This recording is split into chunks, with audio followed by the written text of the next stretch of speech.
अच्छा, in addition it is given that the function g is differentiable on 0, 1, then the value of g 1/2 is question mark. Advance 2013 का question है, जीए के बारे में जानना चाहता है। अगर जीए के बारे में जानना चाहता है तो जी ए के बारे में भी नहीं, जी 1/2 के बारे में जानने में ज्यादा इच्छुक है। तो जी 1/2 की अगर हमसे चर्चा करते हैं तो जी 1/2 क्या होगा।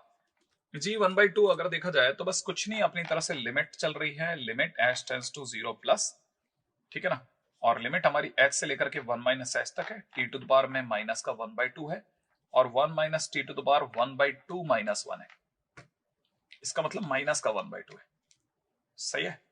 डॉट डी टी तो चल ही रहा है। तो अब यहां से देखा जाए तो it is limit h tends to 0 plus, ये चल ही रहा है, ठीक है ना। और यहां पर h से लेकर के 1 माइनस h तक, और अगर आप इसे देखेंगे तो it is D T divide by under root में t माइनस टी स्क्वायर, सही है। और अगर ऐसा है तो हम इसे लिख सकते हैं लिमिट h टेंड्स टू 0, और ये चल रहा है h से लेकर के 1 माइनस h तक। इसको परफेक्ट स्क्वायर में बदलना पड़ेगा क्योंकि क्वाड्रेटिक आ गई है, तो इससे डी टी अपॉन में, ठीक है ना, अंडर रूट के अंदर लिखा जा सकता है 1/2 का whole square minus T minus 1/2 का होल स्क्वायर। और अगर ऐसा है तो ये सब कुछ साइन इनवर्स में बदल जाएगा, sine inverse T minus 1/2 upon में माइनस का 1/2, है ना भाई। और हमारी लिमिट चलेगी h और 1 माइनस h, ये ही चल रहा है साहब अभी तक, है ना। अच्छा, अब अगर इसे सॉल्व करते हैं तो साइन इनवर्स के अंदर 1 माइनस h रखने पे 1 माइनस h माइनस 1/2 अपॉन में माइनस का 1/2, माइनस के अंदर साइन इनवर्स में लोअर लिमिट h रखने पे h माइनस 1/2 अपॉन माइनस का 1/2, ऐसा होगा कुछ, राइट है।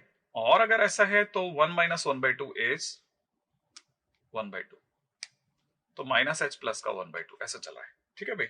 अच्छा, अगर मैं एलसीएम लेता हूं तो एलसीएम लेने पे कैसा दिख रहा है भाई। एलसीएम लेने पे नीचे का 2 कैंसिल आउट हो जाएगा, ऊपर की तरफ 1 माइनस 2h हो जाएगा, राइट है। माइनस के अंदर साइन इनवर्स की जगह साइन इनवर्स 2 कैंसिल आउट हो गया, 2h माइनस 1, तो ये 1 2h माइनस 1, माइनस के अंदर 2h माइनस 1/2, 2 कैंसिल आउट हो गया है। और नीचे, अच्छा यहाँ पे नीचे की तरफ माइनस का 1/2 है ही नहीं, तो यहाँ माइनस का 1/2 नहीं होगा, यहाँ पे प्लस का 1/2 होगा, ये एक एरर है, ठीक है। अच्छा, अगर ऐसा है तो फिर हमारी तरफ से ऊपर की तरफ एलसीएम बन रहा है, अगर मैंने 1 माइनस h रखा तो 1 माइनस h, ठीक है, minus h plus 1/2, 2 cancel out हो गया, 1 माइनस 2h, ये बराबर है अभी भी, ठीक है। एलसीएम में कोई मिस्टेक नहीं, it is 2h minus 1 sine inverse में, ठीक है। और क्योंकि हमारे पास में लिमिट चल रही है h टेंड्स टू 0 प्लस, अगर limit h tends to 0 plus चल रही है तो भाई रखना ही पड़ेगा, तो साइन इनवर्स में इट इज 1, माइनस में साइन इनवर्स में it is minus 1। Sine inverse 1 is nothing but, अगर देखा जाए तो π/2 माइनस माइनस का π/2 and this is overall pi, सही है। तो answer is A option, A option अपने आप में सही ऑप्शन है भाई, ठीक है ना। तो अब क्वेश्चन की बात करते हैं, तो हमारी तरफ से क्वेश्चन में कैसे अगले क्वेश्चन में बात करेंगे, लेकिन अगले क्वेश्चन में जाने से पहले हम लोग धीरे धीरे आगे बढ़ते हैं नेक्स्ट क्वेश्चन की तरफ, ताकि हमारे को पता रहे कि भाई हमारा क्वेश्चन किस तरफ जा रहा है, ठीक है। और हम लोग इस क्वेश्चन के अंदर अगर देखा जाए तो मेरे को ऐसा लगता है कि क्वेश्चन अपने आप में not so bad, not so good, लेकिन इसमें एक चीज और जिस पे भी नजर डाली जाए वो ये है कि यहां पे मैंने आपको एक ट्रिक बता रखी थी कि अगर अपर लिमिट और लोअर लिमिट मैच कर जाती, वैसे किसी टाइम पे ट्रिक से नहीं जाए आप, ज्यादा बेटर है, क्योंकि आईआईटी एडवांस का एग्जामिनेशन है, सीधे रास्ते से चलने में ही हमारे फायदा है, ठीक है। अगला क्वेश्चन तो भाई बहुत ही जबरदस्त क्वेश्चन है, सारी बुक्स इससे भरी पड़ी रहती है और अक्सर स्टूडेंट इसके बारे में क्वेरीज करते हैं। तो जब क्वेश्चन इसके बारे में क्वेरी करी जाती है तो कैसे सॉल्व करना है वो भी अब बहुत धैर्य की चीज है। Limit n tends to infinite, right है। और सबसे पहले लॉग ले लिया जाए तो लॉग fx हो जाएगा, और लॉग fx होते ही x/n आगे आ जाएगा, ठीक है ना। और लॉग जब अंदर लगेगा तो n to the power n upon में फैक्टोरियल n पे लॉग एक साथ लगा रहा हूं, ठीक है ना। तो it is log n to the power n upon में फैक्टोरियल n प्लस लॉग जब बाकी बचे हुए हिस्से पे लगेगा, तो बाकी बचे हुए हिस्से पे जब ये लगेगा तो जब हम लॉग लेंगे तो लॉग के अंदर ये पूरा एज इट इज जाएगा, यूं समझिए आप, x plus n/2 date dash x plus n/n, और नीचे की तरफ भी देखा जाए तो ये हो जाएगा x² plus n², X square plus N square by 4 dead dash X square plus N square by N square, यही होगा। अच्छा, थोड़ा और धैर्य से आगे बढ़ते हैं भाई। Limit N tends to infinite. देखो क्वेश्चन के दौरान थोड़ा सा जल्दबाजी फंसा सकती है। अब देखो लॉग के अंदर एक चीज समझ में आ रही है, ये पूरा लॉग में है, तो आप चाहो तो इसे log A by log B कर सकते हैं, बट क्योंकि अंदर एक सीरीज बन रही है तो मुझे ऐसा लग रहा है कि सीरीज को देखते हुए अगर मैंने लॉग का एप्लीकेशन लगाया तो ऊपर एक अलग ln चलने लग जाएगा और नीचे की तरफ एक अलग ln चलने लग जाएगा, है ना। तो अगर आप उस दृष्टिकोण से देखते हैं तो आप ये कह सकते हैं कि ये बन चुका है x बाई एन बराबर है सिग्मा। अगर देखा जाए तो हम इससे ऐसे भी देख सकते हैं कि ये लिखा हुआ है log n into N dead dash n बार, और नीचे की तरफ 1 इंटू 2 इंटू 3 से लेकर के n ऐसा। और आप इसे ऐसे भी ना देख करके ऐसे देखें, जैसे मैं आपको बताता हूं, ये लिखा हुआ है n by 1 n by 2 n by 3 से लेकर के n बाई n तक, ठीक है। अच्छा, ये सब चीजें मल्टीप्लीकेशन में है, तो आप लॉग लगाएंगे, जैसे ही इस पे लॉग अप्लाई होगा ये प्लस में बदल जाएंगी। प्लस में बदलते आप इस पूरे को हटा लो और आप इसको छोटे में लिख लो, sigma log n by 1 n by 2 n by 3 की जगह n बाई r, सही है। r की वैल्यू आप चाहो तो 1 से लेकर के n तक ले सकते हो प्लस। अच्छा, जब आप इसमें लॉग लगाएंगे तो क्या होगा, इसमें जब आप लॉग लगाएंगे तो लॉग के टाइम पे ये भी मल्टीप्लिकेशन में तो सिग्मा में बदलेगा और ये बन जाना चाहिए लॉग ऊपर की तरफ x plus N by R और नीचे की तरफ X square plus N square by R square, ऐसा, राइट। और ये सिग्मा क्लोज हो गया और यहां दिख रहा है लिमिट में N tends to infinite, X by N की जगह एक्स बाई एन, सिग्मा की जगह सिग्मा, लॉग की जगह log, log N by R की जगह log N by R sigma. अच्छा, यहां अगर देखा जाए तो लॉग, अगर इसको भी देखा जाए तो लॉग की जगह लॉग, और यहां पे दिखेगा log 1 upon R by N. अब ये आर बाई एन क्या चीज है, आर बाई एन ऑब्वियस सी बात है आगे जाकर के हमारा एक्स बनेगा, ठीक है, क्योंकि यहाँ पे एक्स ऑलरेडी काम आ रहा है तो टी ले लेंगे हम लोग, लेकिन यहाँ पे एक्स स्क्वायर प्लस में 1 upon R square by N square या आर बाई एन का होल स्क्वायर, ऐसा चल रहा है।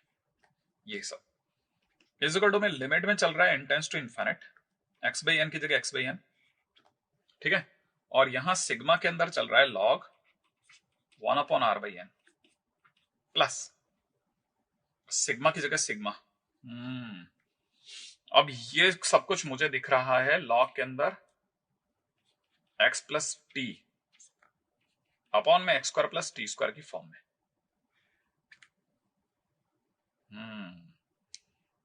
1 प्लस आर बाई एन को टी लिख रहे हैं तो वो इसे ऐसे ही लिख देते हैं, ठीक है। अच्छा, यहां पर क्योंकि सिग्मा में हमारे पास में log 1 upon R by N था और आर की वैल्यू 1 से लेकर के एन तक थी, तो जब मैं इसकी जगह पे टी लिख रहा हूँ, आर बाई एन को टी लिख रहा हूँ, तो मैं डिवाइड बाई एन भी लगाऊंगा, डिवाइड बाई एन भी लगाऊंगा। तो यहां पर टी जो है ना, सॉरी, इंटीग्रेशन में बदल चुका होगा सिग्मा, और लोअर लिमिट जो होगी 1 बाई एन की जगह से 0 और यहाँ पे 1 हो चुकी होगी। सेम वे में यहां पे भी सिग्मा की जगह पर 0 और 1 में चला जाएगा मामला, ठीक है। अच्छा, अभी भी इसको इंटीग्रेट करने से ज्यादा बेहतर रहेगा कि आप इसे लिखें limit N tends to infinite X by N की जगह एक्स बाई एन, और एक सिंगल इंटीग्रेशन में ले लें 0 से लेकर 1 तक, log 1 माइनस log t, ये तो पहला इंटीग्रेशन, प्लस के अंदर log x plus t minus log x square plus t square. अब x square plus t square की जगह पर मैं ये सोच रहा था x प्लस 1 बाई टी है, ये यहां पे भी हमसे एक मिस्टेक हो रही है, x प्लस यहां पर हो जाएगा 1 बाई टी, मैं इसे 1 बाई टी लिख देता हूं, है ना। और ये भी x square plus t square नहीं है, ये x square plus 1 upon T square है, ऐसा। और अगर ऐसा हो रहा है तो यहां हो जाएगा एलसीएम लेते ही it is t x plus 1 minus में यहां हो जाएगा log t square x square minus 1 plus 1, sorry, और ये क्लोज। और अभी इंटीग्रेशन नहीं हुआ है, अभी यहां तक इंटीग्रेशन नहीं हुआ है, सिर्फ वैल्यूज पुट करी मैंने, ठीक है ना, जिसमें log 1 0 है ये हट जाएगा, अब रह गया माइनस का log t। अच्छा, और यहां पर हो चुका है, अच्छा ये एक और चीज भी, ये अपॉन में t भी आएगा, अपॉन में टी स्क्वायर भी आएगा, तो जो अपॉन का t और टी स्क्वायर है इसकी वजह से एक माइनस का log t क्रिएट हो रहा है और एक माइनस माइनस प्लस का log 2 log t माने 2t log t square create हो रहा है, यूं समझिए आप, है ना। और डॉट में dt चल ही रहा है सबके बाहर dt। ऐसा कुछ अभी तक कहानी में बदलाव आ चुका है। अच्छा, और जो 1/n है उसकी जगह इंटीग्रेशन में dt क्रिएट हो गया, इसलिए यहां सिर्फ x रह गया है।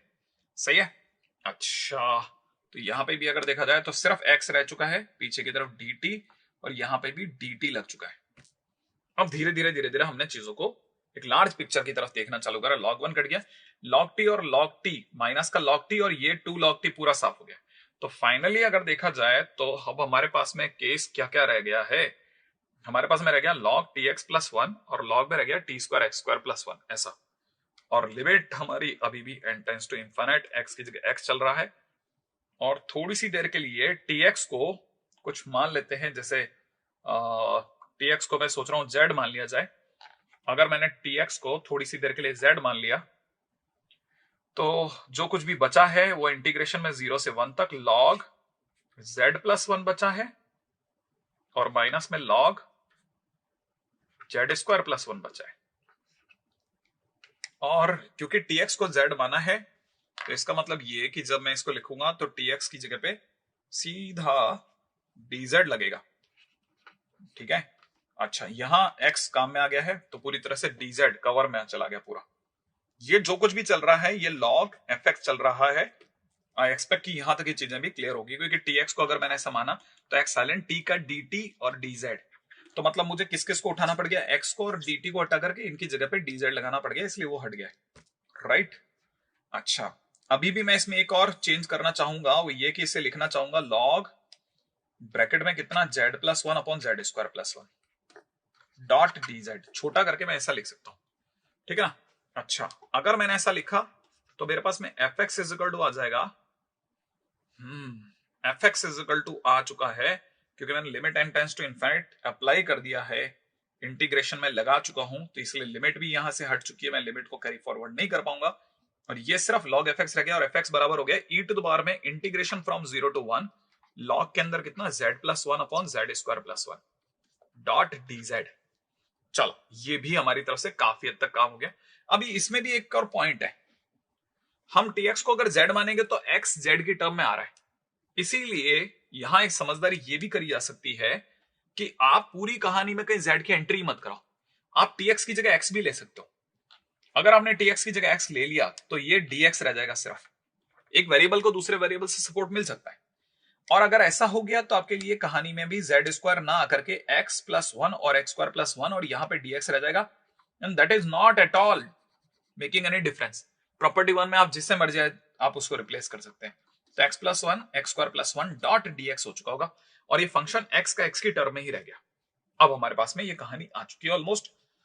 अच्छा, ये अगर हो गया तो जब मैं इसका f डैश x निकालूंगा तो e की पावर कुछ भी का इंटीग्रेशन वही खुद आएगा, और वो जो भी आएगा मैं एक बार के लिए उसे बॉक्स में रख लेता हूं। e की पावर x का e की power x as it is आता है ना, तो वैसे ही एज इट इज आएगा इनटू, फिर जो ये जो इंटीग्रेशन में ये जो कुछ भी लिखा है जो करली ब्रैकेट में डाल देता हूं मैं, ये करली ब्रैकेट वाले का डिफरेंशिएशन होगा। अगर करली ब्रैकेट वाले का डिफरेंशिएशन हो गया तो आपकी लिमिट 0 से लेकर के, जब मैंने लिमिट बदली तो x आपका 0 से 1 में था और नए x के लिए, ठीक है, जब आपने ऐसा किया तो आपका नया x जो आ चुका है, जब आपने x की जगह 0 रखा तो नए x को x डैश बोल देता हूं थोड़ी सी देर के लिए, तो ये 0 बना। और जैसे ही आपने, ये आपकी लिमिट t की थी, सॉरी पहले t की लिमिट थी, t को जैसे ही आपने 0 रखा 0 बन गया, t की जगह 1 रखा तो ये x बन गया। तो मतलब आपकी नई लिमिट भी 0 से 1 नहीं रही है, now it has been turned into 0 to x 0 to x। और अगर ये 0 से x में बदल गई है तो फिर यहां पर जो डिफरेंशिएशन होगा वो न्यूटन लेबनीज के वाया होगा और हर x की जगह x plus 1 upon x square plus 1 ही आएगा। लो, ये भी एक मेजर चेंज है। अच्छा, अब जब यहां तक बात आ गई है तो आपको ये भी पता होना चाहिए कि जो यहां लिखा है वो e की पावर एज इट इज लिखा और वो वही है जो fx है, माने ये आपका fx बन गया f डैश x बराबर में, माने आप यहां पे कह सकते हैं कि f dash x is equal to fx into this all. अब क्वेश्चन में हमसे क्या मांगा जा रहा है, क्वेश्चन में हमसे मांगा जा रहा है एफ डैश टू नेगेटिव है, एक ऑप्शन में मांगा जा रहा है F dash three upon F three, उसकी वैल्यू इसके बराबर है, एक स्टेटमेंट दिया जा रहा है F one by two is greater then F one है, ठीक है ना। तो अगर देखा जाए तो क्वेश्चन के अंदर भरपूर उन्होंने काफी सारे चेंजेस के साथ में क्वेश्चंस को लिया है। अब अगर हम आपको ये बोले हैं कि first options F one by two और इसके बारे में क्या ख्याल है, फंक्शन इसके बारे में, ये दोनों स्टेटमेंट के बारे में तो कुछ भी तभी हो सकता है, इन दोनों के बारे में कमेंट तभी कर सकते हैं जब हमारे को फंक्शन का नेचर पता हो कि ये एक्चुअल में कैसा है। तो देखो ये तो अपने आप में पॉजिटिव है, अब इसका क्या स्टेटस है वो समझना पड़ेगा। अब हमारे को ये पता है कि अगर x पॉजिटिव है तो फिर ये सब पॉजिटिव होगा, इसमें कोई डाउट नहीं है, क्योंकि x अगर पॉजिटिव तो f डैश x पॉजिटिव है, ठीक है ना।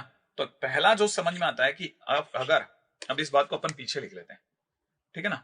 फाइनली हमारे पास में f डैश x बराबर में fx इंटू ln ब्रैकेट के अंदर 1 plus x upon 1 plus x square आ रहा है, और हम ये कह सकते हैं कि अगर x पॉजिटिव है देन आपका f dash x will be positive. अच्छा, f डैश x अगर पॉजिटिव है तो आप ये भी कह सकते हैं कि आपका ln ब्रैकेट के अंदर 1 plus x upon 1 plus x square भी पॉजिटिव होगा, और अगर ऐसा है तो 1 plus x upon 1 plus x square is greater then 1 होगा, और अगर ऐसा है तो 1 plus x is greater then 1 plus x square होगा, अगर ऐसा है तो x is greater then x square होगा, और अगर ऐसा है कि x एक्स स्क्वायर से बड़ा है, इसका मतलब x अपने आप में 0 से 1 के बीच में खड़ा है, राइट है। तो इसका मतलब आपका जो फंक्शन है वो अपने आप में इंक्रीजिंग है 0 से 1 में, और अगर ऐसा है तो 0 से 1 में अगर वो इंक्रीजिंग है तो ऑब्वियस सी बात है f1/2 जो होगा वो f1 से बड़ा होगा, और f1/3 जो होगा वो भी नहीं नहीं नहीं नहीं नहीं, अब यहां गड़बड़ हो गया। अगर फंक्शन 0 से 1 में इंक्रीजिंग है, ठीक है ना, तो इसका मतलब ये कि ऑप्शन 1 जो हो गया वो गलत हो गया। ऑप्शन 1 रॉन्ग हो गया, परंतु ऑप्शन 2 जो है वो करेक्ट हो गया।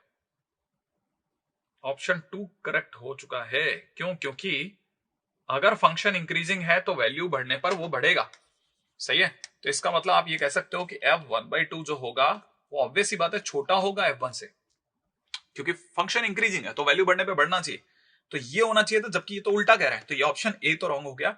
लेकिन f2/3 जो है वो ऑब्वियस ही बात है f1/3 से बड़ा होगा, क्योंकि 2/3 1/3 से बड़ा है, तो बड़ी इनपुट रखने पे बड़ी आउटपुट भी आएगा, तो ऑप्शन 2 सही हो गया। पहली चीज ये समझ में आ गई। अच्छा, अब जब ये भी बात आ गई तो हमारे पास में f डैश x बराबर में, ये तो दिया वही है, ये हमारे पास f डैश x बराबर में fx इंटू में ln 1 plus x upon 1 plus x square चल रहा है। अब क्वेश्चन के अंदर हमसे मांगा जा रहा है f डैश 2, तो मैं x की जगह 2 रख रहा हूं। अगर मैंने 2 रखा तो f2 आ जाएगा, ठीक है, इंटू में ln के अंदर हो जाएगा 3/5, राइट। अच्छा, ln 3/5 is a negative number, और f2 is a positive number, सही है। तो अगर ओवरऑल अगर देखा जाए तो f डैश 2 इज नेगेटिव, माने सी ऑप्शन भी सही है, बराबर है ना। अच्छा, अब आते हैं f dash 3 upon f3 is greater than equal to f2 upon में f डैश 2 क्या होगा। भाई हमें एक बात पता है कि f dash x upon fx जो है that is nothing but ln bracket के अंदर 1 plus x upon 1 plus x square है। तो f डैश क्वेश्चन में क्या दिया है, f डैश 3, तो x की जगह अगर 3 रखा तो f3 इज इक्वल टू में हो जाएगा ln 4/10, और यहां से हो जाएगा f डैश 2 अपॉन में f2 इज इक्वल टू में ln 3/5। अब लॉग के अंदर 3/5 माने 0.6, इट इज 2/5, और आपका फंक्शन इंक्रीजिंग है तो 3/5 पे ऑब्वियसली बड़ी वैल्यू आएगी, सही है। तो अगर देखा जाए तो हमारी तरफ से तो हम तो ये कहेंगे f डैश 2 से जो आंसर आ रहा है, ये वाला जो आंसर ये बड़ा है, f dash 2 upon f2 is greater than equal to f dash 3 upon में f3 होना चाहिए था, लेकिन ऑप्शन बी तो उल्टा कह रहा है, तो ये तो रॉन्ग है साहब। फाइनली ये बहुत बड़ा भयानक सा क्वेश्चन है, दोबारा से सारी कहानी आपके सामने एक बार के लिए गा दूं मैं, क्या कहानी है वो समझिएगा। क्वेश्चन में क्या दिया, लॉग लेती है x/n आगे आ गया, n/n का लॉग अलग कर लिया, प्लस में बाकी बच्चों का लॉग अलग कर लिया, सारे मल्टीप्लिकेशन को, क्योंकि लॉग प्लस में बदल देगा और प्लस को हमने सिग्मा में कन्वर्ट कर लिया, लेकिन ये n/r आ रहा था इसलिए 1/n/r करा, 1/r/n करा। अच्छा, फिर उससे क्या हुआ, जहां पे भी क्योंकि x ऑलरेडी हमारे पास में कहीं रोल में था तो इसलिए x ना लिखते हुए मैंने उसे 1/t लिखा, और सिग्मा में 1/n बाहर जो पड़ा था ये वाला, इसकी जगह से इसकी जगह dt आ गया, तो log 1/t dt हो गया, और इधर से x प्लस 1/t और x square plus 1/t square हो गया, जिसको अपन ने log 1/t को माइनस log t लिख दिया, ठीक है, या log 1 माइनस log t लिख लिया, और इस वाले को भी जब हमने एक साथ खोल के लिखा तो log tx वगैरह की फॉर्मेट में आ गया। तो tx को हमने जानबूझ के x में बदला ताकि 0 से 1 की जगह वो 0 से x में बदल जाए, ठीक है ना। अच्छा, बाहर का जो x है x dt के अंदर पूरा सीधा सीधा ही यूज में आ गया, x dt की जगह dx ही लग गया, राइट। और हमारे पास में फंक्शन यह हासिल हो गया। अब जब हमने इसका f x निकाला तो f x बराबर में fx इंटू में log x plus 1 upon x square plus 1 आ गया। और जब हम फर्दर इसके बियॉन्ड गए, राइट है, तो हमारे को पता चला कि जो फंक्शन है x पॉजिटिव होने पे ऑब्वियसली इंक्रीजिंग होगा, कि log वाली पार्टी इज ऑलवेज पॉजिटिव, इसमें दिख रही है साफ साफ, ठीक है ना। अब अगर ऐसा है तो कब तक इंक्रीजिंग होगा वो बताने के लिए मैंने जब इसको फर्दर आगे लिया तो x is greater then x square आया, जो कि साफ पता चलता है कि x अपने आप में 0 से 1 में, तब तक ये फंक्शन इंक्रीजिंग है, इसकी गारंटी है। तो अगर इंक्रीजिंग है तो वैल्यू बढ़ने पे बड़ा नंबर आना चाहिए, तो जबकि 1 पे छोटा नंबर बता रहा है, तो इसलिए ये ऑप्शन रॉन्ग हो गया, परंतु 2/3 पे सही स्टेटमेंट है तो वहां पे सही हो गया। अच्छा, अब क्योंकि फंक्शन आपका इंक्रीजिंग था, ठीक है, तो मैंने इसमें वैल्यू डाली, तो आपका f'2 जो था 0 से 1 में इंक्रीजिंग था, उसके बियॉन्ड नहीं था। तो जब मैंने 2 रख के देखा तो मेरे को एक पॉजिटिव एक नेगेटिव नंबर मिल रहा है, मैंने f'2 नेगेटिव आया, मैंने सी ऑप्शन सही हो गया। और फर्दर तो आपने अपनी तरफ से देखा ही है। तो अपने आप में बड़ा, मतलब जिसे कहते हैं ना, एक बड़ा भयानक सर दिखने वाला क्वेश्चन अपनी तरफ से डन हो गया, लेकिन जो भी क्वेश्चन था ये अपने आप में बड़ा अच्छा क्वेश्चन था, ठीक है। तो चलिए साहब अपन चलते हैं अपने अगले क्वेश्चन की तरफ। नेक्स्ट क्वेश्चन हमको क्या कहता है, चलिए अगला क्वेश्चन दे रखा है 2012 में मैट्रिक्स का क्वेश्चन। कहता है कि अगर P अपने आप में 3 ऑर्डर की मैट्रिक्स है, इस तरह से कि P transpose is equal to 2P plus I है, PT is the transpose of P and I is this 3 third order identity matrix, then there exists a column matrix X is equal to में XYZ is not equal to 0 0 such that। तो अब ये question ने दे रखा है, काफी famous question है, ठीक है ना। अब क्वेश्चन को करना कैसे है, ट्रांसपोज का क्वेश्चन है, तो इसमें पहली लाइन ही इन्होंने अपनी तरफ से बहुत अच्छे से दे दी है कि P transpose is equal to 2P plus I। अगर मैंने P ट्रांसपोज का दोबारा से ट्रांसपोज करा तो यहाँ पे 2P प्लस I का भी ट्रांसपोज होगा, ये बन जाएगा P, लेकिन ये खुलेगा नॉर्मल 2PT प्लस में I का transpose is I again, right है। लेकिन हमें तो पता है कि PT की वैल्यू अपने आप में 2P प्लस I है, तो हमने वापस रख दिया 2P प्लस I, तो अपने आप में बन गया 4P प्लस के अंदर 3I, और ये 4P है ना भाई। तो यहां से हो गया P इज गुड में इतना। अब इसको इधर ले आया तो माइनस का 3P इज गुड में 3I, राइट है, 3 कैंसिल आउट कर देता हूं, P इज गुड में माइनस I हो गया। अगर P इज गुड में माइनस I हो गया तो हमने पूरी तरह से इसके अंदर एक X कॉलम मैट्रिक्स की मल्टीप्लाई करी, ये ऑलरेडी एक मैट्रिक्स है, मैट्रिक्स का मैट्रिक्स से multiplication will be a matrix, तो px is a matrix is equal to minus x is a matrix. तो क्वेश्चन में px is equal to minus x D option में दे रखा था और क्वेश्चन चुटकियों में सॉल्व हो गया। जब पिछले क्वेश्चन ने हमारा अच्छे से दिमाग तल दिया, वहां ये वाला क्वेश्चन यूं चुटकियों अंदर सॉल्व हो गया, पता ही नहीं चला कब क्वेश्चन बना और कब क्वेश्चन हल हो गया, है ना भाई। तो चलते हैं जल्दी से अपन अगले क्वेश्चन की तरफ बढ़ जाते हैं ताकि हमारे से और जल्दी जल्दी अगला क्वेश्चन हो जाए। अगला क्वेश्चन हमारे को किस और लेकर के चलता है, जरा जल्दी से देखते हैं। नेक्स्ट क्वेश्चन हमारे लिए क्या लेकर के आ रहा है। नेक्स्ट क्वेश्चन कह रहा है कंसीडर करिए फैमिली ऑफ ऑल सर्कल्स को, ठीक है, जिसका सेंटर जो है वो अपने आप में straight line y is equal to x पर लाई करता है। If this family of the circle is represented by the differential equation p double dash plus में q y डैश, ठीक है, y इज इक्वल टू में x और आगे दे रखा है p डबल डैश प्लस में q y डैश प्लस में 1 इक्वल टू 0। ओके, आगे बोलता है where p q are the function of x and y dash, y dash का मतलब dy by dx है, y डबल डैश का मतलब d2y by dx स्क्वायर है। तो बताइए इनमें से कौन सा स्टेटमेंट अपने आप में सच है, ठीक है ना। अब पूरी कहानी में सिर्फ एक लाइन लिख करके ये लोग रवाना हो गए, फैमिली ऑफ ऑल सर्कल्स जिसका सेंटर अपने आप में line y equal to x पे लाई करता है, ठीक है। अगर कोई भी सर्कल अपने आप में line y equal to x पे लाई करता है तो माने सेंटर अगर इस पे लाई करता है तो ऑब्वियस सी बात है कि x और y सेम होगा। तो इसका मतलब ये कि सर्कल जो भी पॉसिबल है, circles on y equal to x इसी तरह से आएंगे, x माइनस एच का whole square y minus k की जगह h का whole square is equal to r square की फॉर्म में ही आएंगे, इसमें कोई डाउट ही नहीं है, राइट है। अगर मैं इसे डिफरेंशिएट करता हूं तो डिफरेंशिएट करते 2 टाइम्स x माइनस एच आएगा प्लस में 2 टाइम्स में y माइनस एच आएगा और इनटू के अंदर y dash is equal to में आर स्क्वायर का 0, राइट। तो ये देखिए साहब हमने इसको डिफरेंशिएट भी कर दिया। अगर मैंने इसे डिफरेंशिएट कर दिया तो ये बन गया ओवरऑल कितना 2x माइनस में 2h प्लस के अंदर अगर देखा जाए तो it is 2y y dash minus में 2h y dash is equal to 0, right. अच्छा, अगर मैं इसको थोड़ा और फर्दर देखूं तो मुझे कुछ h कॉमन आता दिख रहा है भाई।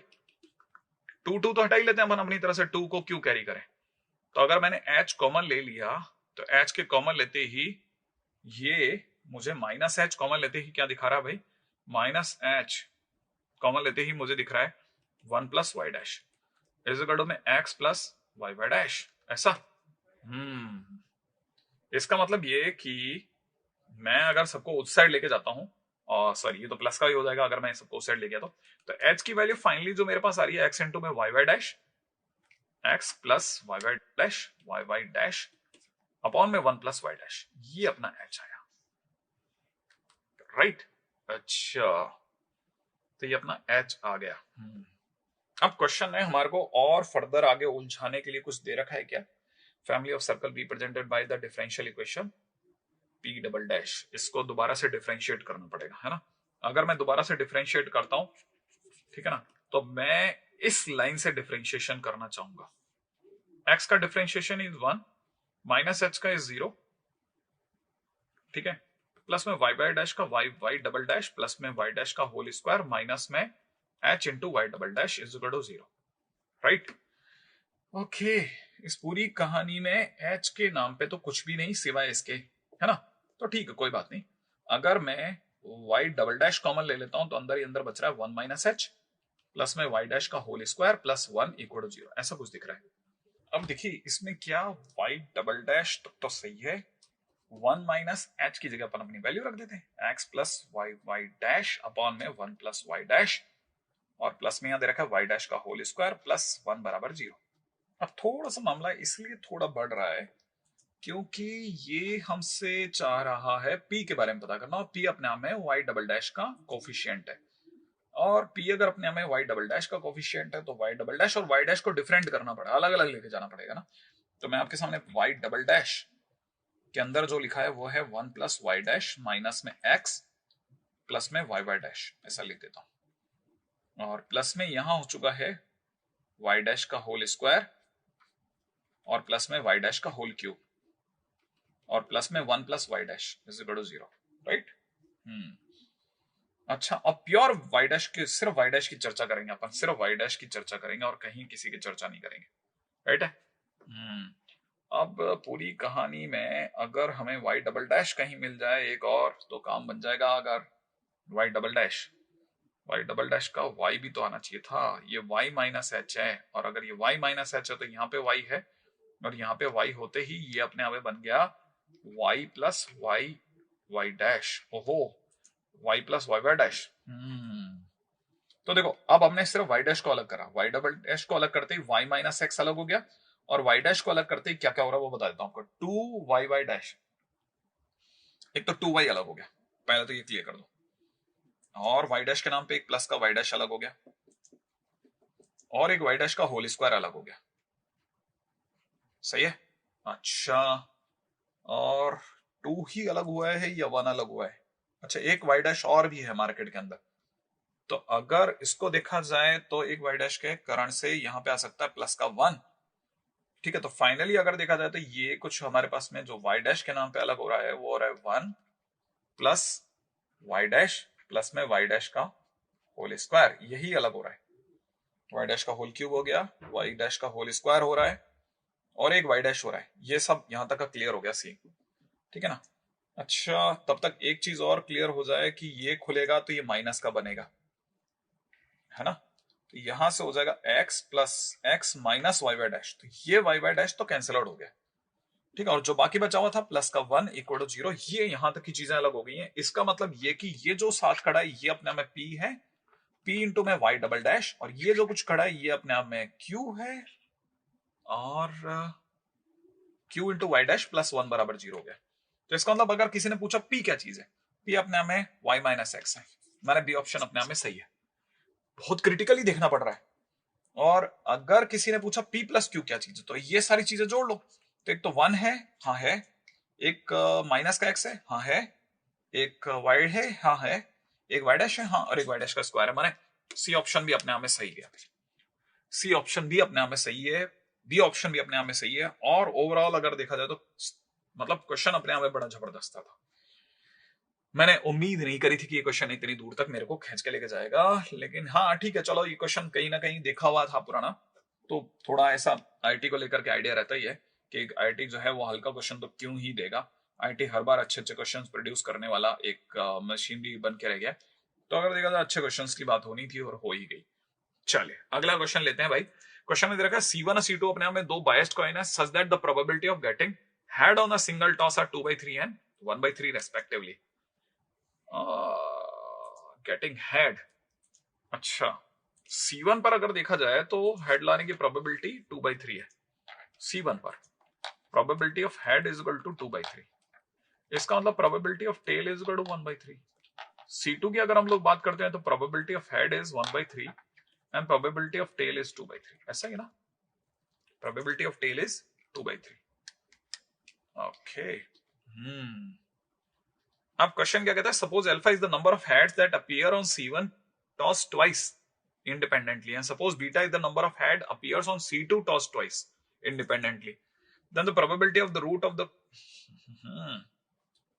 अब कहानी कोई अलग ले गया है, कह रहा है अल्फा अपने आप में नंबर ऑफ हेड्स के बराबर है जब C1 को 2 बार उछाला जाए और माने प्लस, ठीक है ना। सपोज बीटा क्या चीज है, beta is the number of heads, beta अपने आप में क्या चीज है, beta is the number of heads when C2 is tossed twice independently.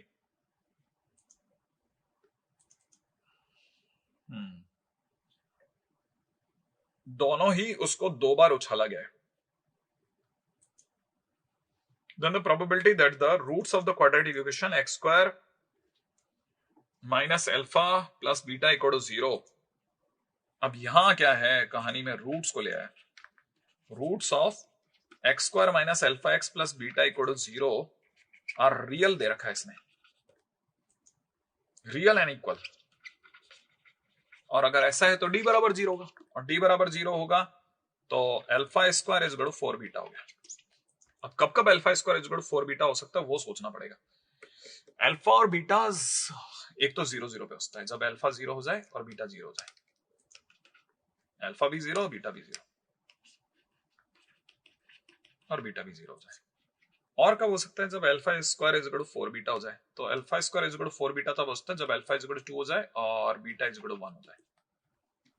और कब हो सकता है, उससे ज्यादा हो ही नहीं सकता, क्यों, क्योंकि दोनों ही सिक्के दो ही बार ज्यादा से ज्यादा उछाले जाते हैं। तो इसका मतलब alpha is equal to 0 and beta is equal to 0 का मतलब क्या है, अल्फा 0 होने का मतलब number of heads equal to 0 on C1 toss twice, मतलब आपके पास में अल्फा भी 0 बीटा भी 0, माने ये कि C1 C2 दोनों उछले, दोनों 2 बार उछले, ठीक है, और एक बार भी हेड नहीं आया। तो C1 पर हेड नहीं आया, इसकी प्रोबेबिलिटी बोल रहा हूं मैं, C1 पे हेड नहीं आया इसका मतलब दोनों बार टेल आ गया, माने 2C2 बोलो या 2C0 बोलो एक ही बात है, और सक्सेस टेल को मिली दोनों बार, ठीक है, 1/3 का होल स्क्वायर। फिर आपने C2 उछाला, माने सेकंड कॉइन उछाला, और इस बार भी हेड नहीं आया, माने सक्सेस 2/3 को मिली। या क्या हुआ, या ये वाला केस हुआ, alpha is equal to 2, alpha is equal to 2 का मतलब हो गया कि C1 पर माने पहले कॉइन पर alpha is the number of heads, माने पहले कॉइन पे 2 बार हेड आए, ठीक है, दोनों बार क्या आया, हेड आया, माने 2 में से 2 बार हेड आया पहले कॉइन पे हेड आने की प्रोबेबिलिटी 2/3, तो 2/3 का होल स्क्वायर। और बीटा के 1 आने का मतलब होता है सेकेंड कॉइन पर एक बार हेड आया, एक बार हेड आया माने 2/3, और एक बार टेल आया होगा 1/3, क्योंकि 2 बार उछले हैं तो कुछ तो होना ही ना सेकंड चांस में भी। ये हमारे लिए नंबर ऑफ इवेंट्स हो गया, मतलब प्रोबेबिलिटी ऑफ इवेंट हो रही है। ये हो गया 1/9, और यहां से हो जाएगा 4/9, यहां से हो जाएगा 4/9, यहां से हो जाएगा 4/9, तो 20/81 हो रहा है साहब, माने B option is the right option.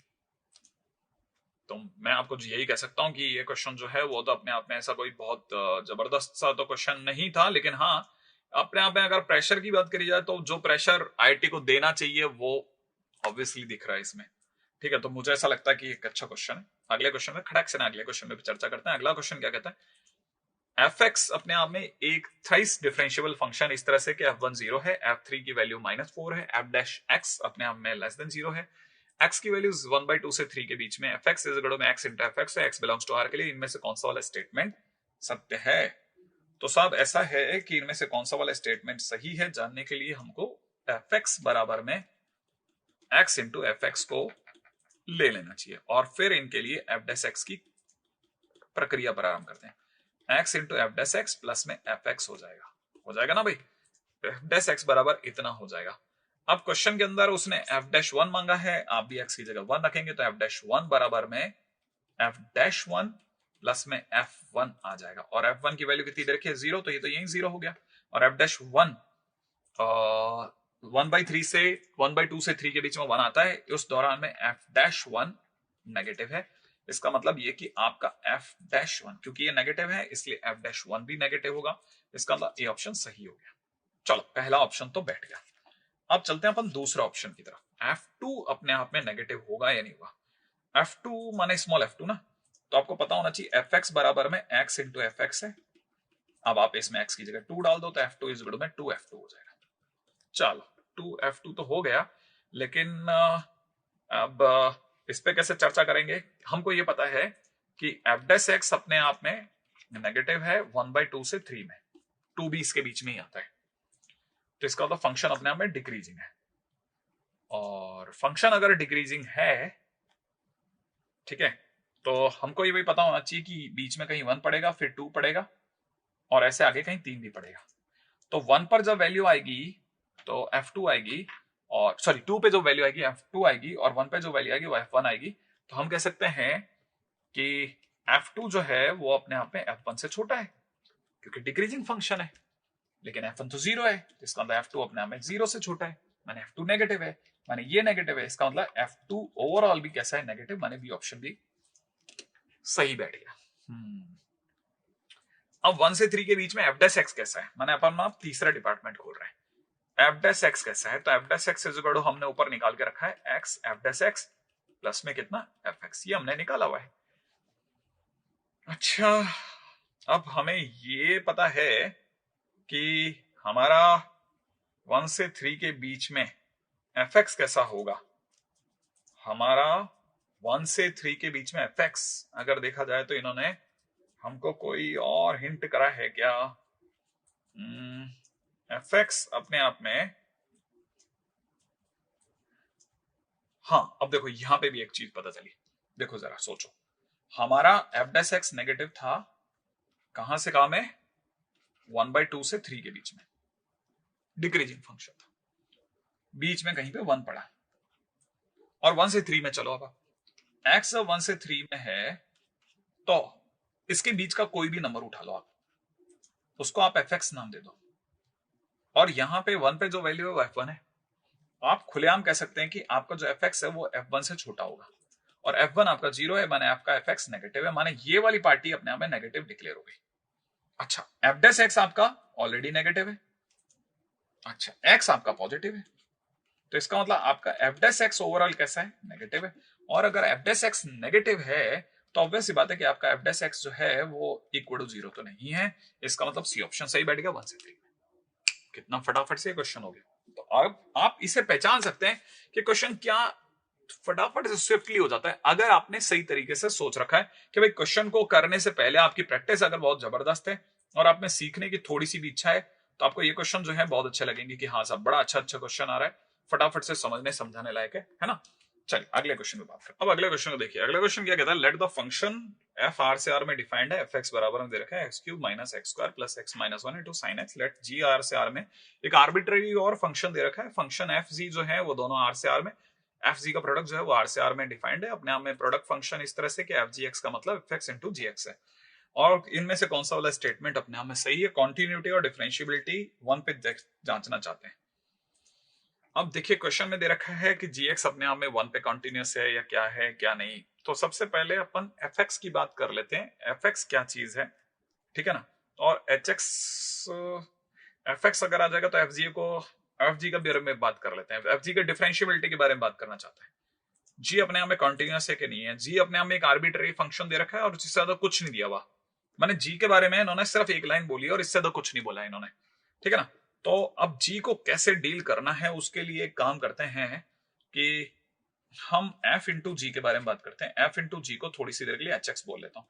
तो एच एक्स जो दे रखा है वो एफ एक्स इंटू जी एक्स दे रखा है।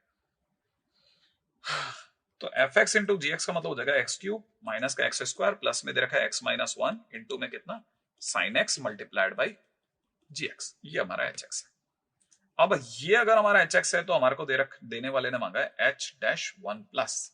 क्योंकि डिफरेंशियबिलिटी की बात चलेगी तो मैं वन पे डिफरेंशियबिलिटी वन प्लस और वन माइनस करके चेक करूंगा। तो यहां हो जाएगा limit h tends to zero one plus h का होल क्यूब माइनस में वन प्लस एच का होल स्क्वायर प्लस में one plus h minus one into में दे रखा है sine one plus h. Okay, ऐसा। और यहां दे रखा है जी ऑफ वन प्लस एच, ऐसा, ठीक है ना। ये हो गया। और फिर बाद में आएगा इन सबके साथ जीरो, तो जीरो का तो जीरो ही है, अपॉन में नीचे कितना एच। ये लीजिए साहब एच डैश वन प्लस आ गया। अब इसे वन वन कैंसिल आउट कर देते हैं अपन। और अगर आगे के टर्म्स को देखा जाए तो ये दे रखा है limit h tends to zero. इसे खोल लेते हैं। One plus h cube plus में दे रखा है थ्री एच स्क्वायर माइनस में प्लस में दे रखा है थ्री एच माइनस के अंदर दे रखा है वन माइनस का एच स्क्वायर माइनस का टू एच और माइनस में एच साइन ब्रैकेट के अंदर वन प्लस एच और पीछे की तरफ दे रखा है जी वन प्लस एच और अपॉन में दे रखा है एच। वन और वन हटा लेते हैं। और कुछ कटने पिटने वाला है नहीं, सिर्फ एच को हटाने पे क्या बच रहा है वो लिख देता हूँ। Limit h tends to zero, h को हटाने पे बच रहा है एच स्क्वायर प्लस के अंदर टू एच और प्लस के अंदर वन और माइनस के अंदर साइन वन प्लस एच और पीछे की तरफ दे रखा है सबके जी वन प्लस एच। और अब आप चाहो तो एच की जगह पे जीरो रखोगे तो अपने आप में आ जाएगा one minus sine one into में जी वन। ये आपका वैल्यू आ गई है एच डैश वन प्लस की। अब आप एच डैश वन माइनस पे दौड़िए, राइट। ओके, काफी कॉन्स्टेंटली नीचे की तरफ देखने वाला काम हो गया। अगर देखा जाए तो फंक्शन किस तरह से दे रखा है, अपने आप में दे रखा है वन माइनस एच का होल क्यूब माइनस में वन माइनस एच का होल स्क्वायर प्लस माइनस में one minus h minus one into में साइन के अंदर दे रखा है वन माइनस एच और बाहर की तरफ दे रखा है जी ब्रैकेट में वन माइनस एच माइनस का जीरो अपॉन में नीचे माइनस एच। अब limit h tends to zero पे चलिए सर, इसे खोलते हैं। तो वन माइनस में थ्री एच स्क्वायर प्लस के अंदर थ्री एच माइनस का एच क्यूब माइनस का वन प्लस का टू एच माइनस का एच स्क्वायर वन और वन कैंसिल आउट कर दो माइनस माइनस प्लस कर दो एच इंटू में साइन वन माइनस एच हो गया है। अच्छा, और जी के अंदर दे रखा है वन माइनस एच अपॉन में नीचे दे रखा है माइनस एच, ऐसा, ठीक है। ये वाला वन और ये